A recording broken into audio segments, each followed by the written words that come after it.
Nu vil jeg gerne vise jer, hvordan jeg laver et knaphul i en ribkant i en retning vrang, hvor jeg skjuler det her i min vrangmaske, og min retmaske bliver ganske fine ved siden af.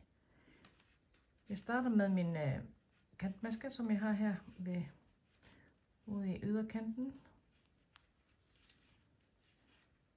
og strikker dertil, hvor jeg har en maske inden der, hvor jeg skal lave et knaphul. Så jeg skal lave et knaphul der, hvor den vrangmaske er her. Så jeg stopper her og siger, at jeg strikker SSK eller slip knit, som laves ved at sige en ret løs dag, som om jeg skulle strikke en ret, en anden ret løs dag.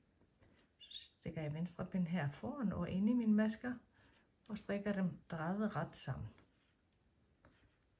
Så vender jeg mit arbejde. Nu er jeg færdig med en pind i højre side af knaphullet.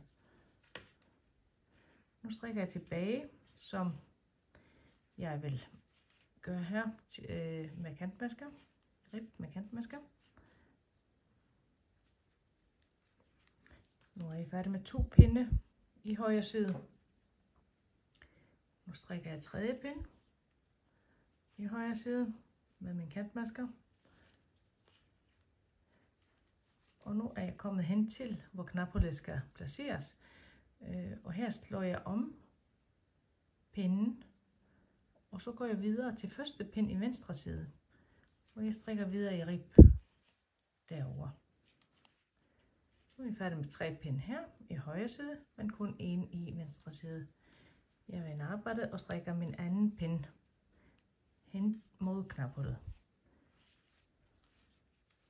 Og nu har jeg en maske inden min slåommaske.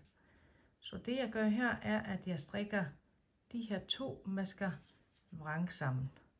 Så er jeg af med min slåommaske, men og færdig med 2 pinde i venstre side.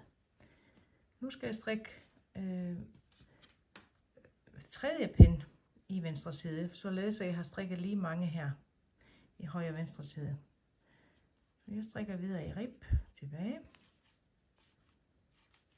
Så nu har jeg strikket dem lige høje, dem her højre og venstre side. Og jeg skal strikke tilbage min 4. pind. Og der strikker jeg over både højre og venstre side. Så her først over min venstre hen til knaphullet i rib.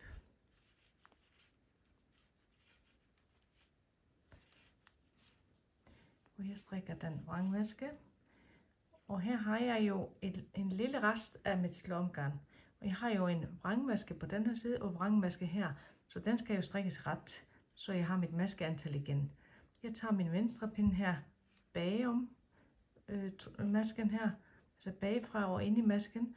Så strikker jeg den ret, således at den er twistet her.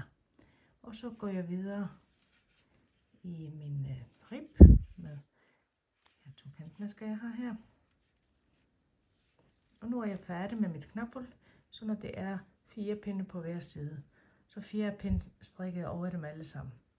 Og jeg kan jo så fortsætte at strikke over det, og jeg har jo alle mine masker igen, således at jeg kan strikke videre her, hvor knaphullet er. Så strikker jeg jo en vrang og en ret og så videre. Så nu bliver knaphullene jo skjult her inde i min vrangmaskefelt.